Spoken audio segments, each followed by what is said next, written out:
Good morning বন্ধুরা, আশা করি তোমরা সবাই ভালো আছো এবং সুস্থ আছো। আজকে আমরা ইংরেজি গ্রামার শিখব। ইংরেজি গ্রামারের ইংরেজি একই বর্ণের বিভিন্ন উচ্চারণ সম্বন্ধে আমরা আজকে জানব। তাহলে শুরু করার আগে তোমরা এখনও যারা আমার চ্যানেলটি সাবস্ক্রাইব করোনি তারা অবশ্যই চ্যানেলটি সাবস্ক্রাইব করে সঙ্গে থাকবে পরবর্তী ভিডিওটি সর্বপ্রথমে তোমাদের মোবাইলে পাওয়ার জন্য। এবং অলরেডি যারা সাবস্ক্রাইব করে রেখেছো তাদেরকে অসংখ্য ধন্যবাদ। আমার ভিডিওটি যদি তোমাদের ভালো লাগে তাহলে অবশ্যই একটি লাইক, কমেন্ট এবং শেয়ার করবে। তাহলে চলো শুরু করা যাক।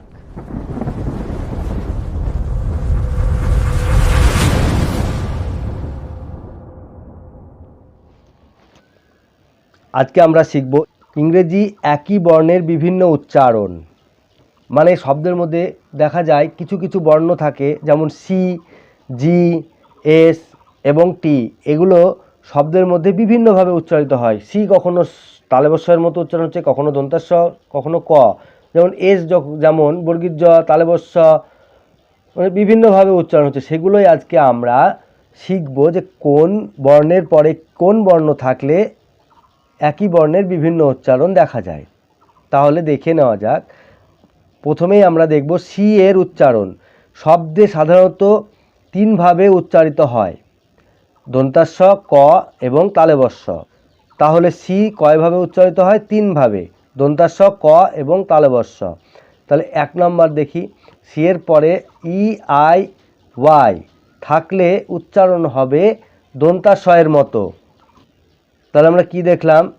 এক নম্বরে সি এর পরে ই আই এবং ওয়াই থাকলে উচ্চারণ হচ্ছে দন্তাস্বয়ের মতো। যেমন R E C E I V E receive মানে নেওয়া, R I C E rice, rice মানে চাল, C Y C L O N E cyclone, cyclone মানে ঘূর্ণিঝড়। তাহলে আমরা কি দেখলাম? এখানে সি এর পরে ই, সি এর পরে ই, সি এর পরে ওয়াই, সব ক্ষেত্রেই আমাদের এখানে উচ্চারণ হলো দন্তাস্বয়ের মতো।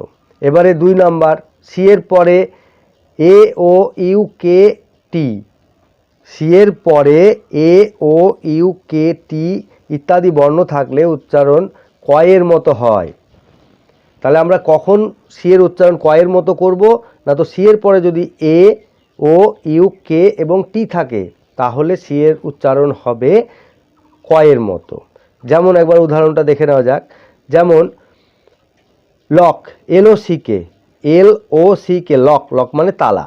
সিএপি, সিএপি ক্যাপ, ক্যাপ মানে টুপি। সিইউপি কাপ, কাপ মানে পেয়ালা।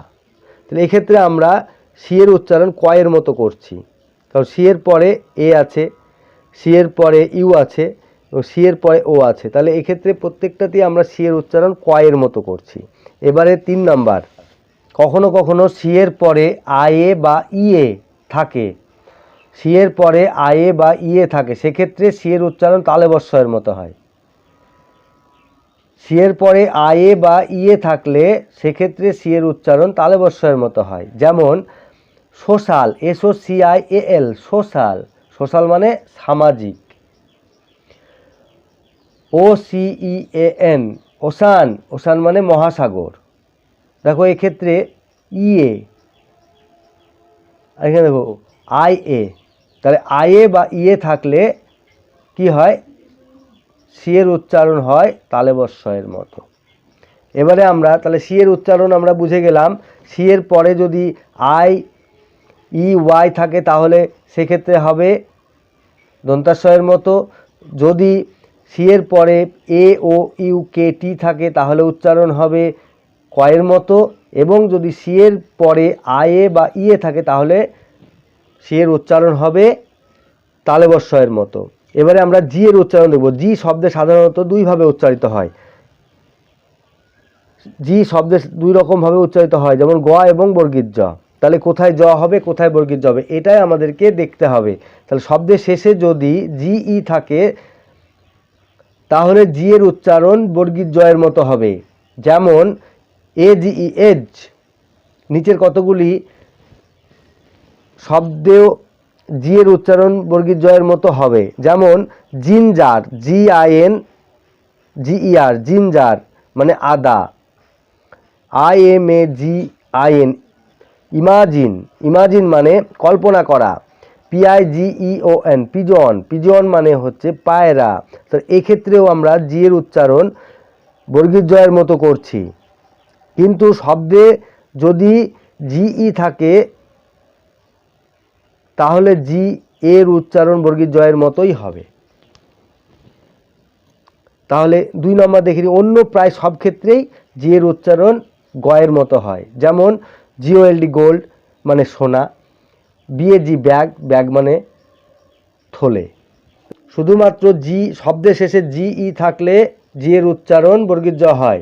তাছাড়া কিছু কিছু ব্যতিক্রম থাকে, যেমন GINGER, জিঞ্জার মানে আদা। IMAGINE, ইমাজিন মানে হচ্ছে কল্পনা করা। PIGEON, পিজন মানে হচ্ছে পায়রা। এছাড়া প্রায় সব ক্ষেত্রেই জি এর উচ্চারণ গয়ের মতো হয়। এগুলো ভালো করে মনে রাখবে, মনে রাখলে তবেই তোমরা শিখতে পারবে। এগুলো ভালোভাবে মনে রাখবে, এগুলো শিখলেই তোমরা উচ্চারণ শিখতে পারবে। উচ্চারণের জন্য এগুলো খুবই গুরুত্বপূর্ণ। শব্দের কোন জায়গায় কিভাবে উচ্চারণ হয় সেগুলো জানা ভীষণই প্রয়োজন, তবেই তোমরা ইংরেজি ভালোভাবে শিখতে পারবে। চলো এবারে আমরা দেখি এসের উচ্চারণ। এস শব্দে সাধারণত 3 ভাবে উচ্চারিত হয়, দন্তাস্ব, তালবস্য এবং জ, বর্গীয় জ। তাহলে আমরা এসের উচ্চারণ কয়ভাবে দেখব? 3 ভাবে, দন্তাস্ব, তালবস্য এবং বর্গীয় জ। তাহলে 1 নম্বর দেখি, শব্দের শেষে B E, G, double G, G E, O E, I E, double E এবং ওয়াই এবং তারপরে যদি এস থাকে তাহলে এসের উচ্চারণ বর্গীয় জয়ের মতো হবে। শব্দের শেষে যদি B E, G, double G, G E, O E, I E, double E, Y এবং তারপরে যদি এস থাকে তাহলে এসের উচ্চারণ হবে বর্গীয় জয়ের মতো। যেমন RUPEES, রুপিজ, রুপিজ মানে টাকা। BAGS, ব্যাগস মানে থলিগুলি। বুঝতে পারলে? যদি এই অক্ষরগুলো থাকে এবং তারপরে যদি এস থাকে তাহলে এসের উচ্চারণ হবে বর্গীয় জয়ের মতো। 2 নাম্বার, শব্দের শেষে এফ, পি, পিই, টিই ও তারপরে এস থাকলে উচ্চারণ দন্তাস্বয়ের মতো হবে। তাহলে দন্তাস্বয়ের মতো কোথায় হবে না, তো শব্দের শেষে যদি এফ, পি, পিই, টিই থাকে তাহলে এসের উচ্চারণ হবে দন্তাস্বয়ের মতো। যেমন KITES, কাইটস, কাইটস মানে ঘুড়িগুলি। SHIPS, শিপস, শিপস মানে জাহাজগুলি। HOPES, হোপস, হোপস মানে আশা, এখানে বহুবচন হয়। 3 নম্বর, শব্দে যদি এস বা এসএস থাকে ও তারপর আইএ বা ION হয় তবে এসের উচ্চারণ তালবস্যের মতো হবে। শব্দে যদি এস বা ডবল এস থাকে ও তারপরে আইএ বা ION মানে এস বা এসের পরে আইএ বা ION হয় তবে এসের উচ্চারণ তালবস্যের মতো হবে। যেমন ASIA, এশিয়া, এশিয়া একটি মহাদেশের নাম। MANSION, ম্যানসন মানে অট্টালিকা। এখানে দেখো ION, এস তারপরে ION আছে, এখানে আছে IA, ঠিক আছে?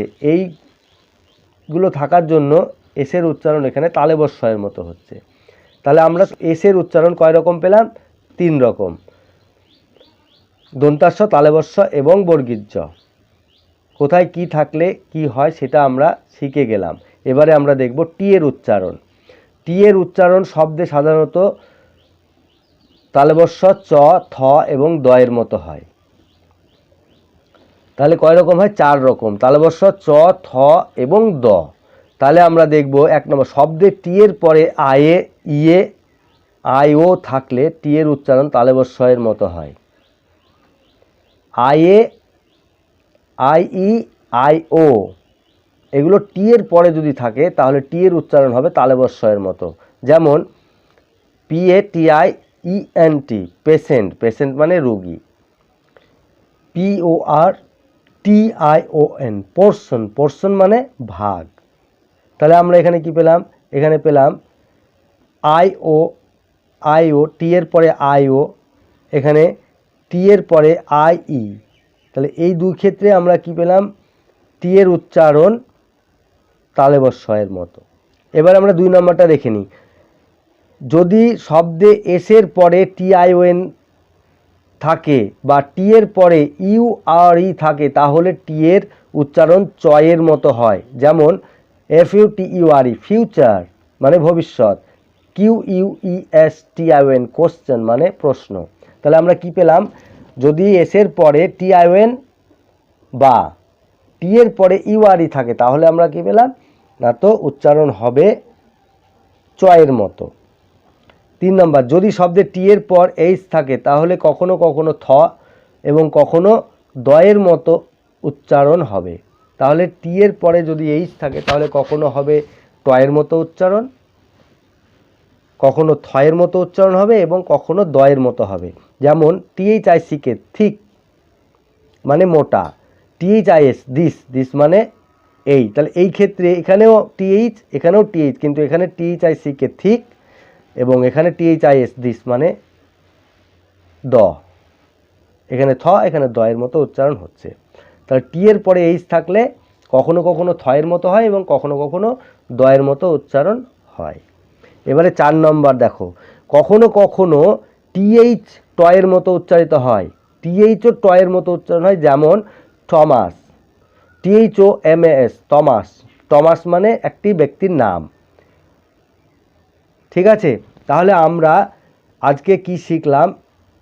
শব্দে একই বর্ণের বিভিন্ন রকম উচ্চারণ। তাহলে বন্ধুরা, তোমরাও বাড়িতে খুব মন দিয়ে প্র্যাকটিস করবে, তাহলে তোমরাও শিখে যাবে। তাহলে দেখবে খুবই সহজ হয়ে গেছে ইংরেজি উচ্চারণ করা, তাহলে আর কোনো দিন ভুল হবে না। তাহলে তোমরা মন দিয়ে লেখাপড়া করো, ভালো থেকো, সুস্থ থেকো। আজ তাহলে আসি, টাটা।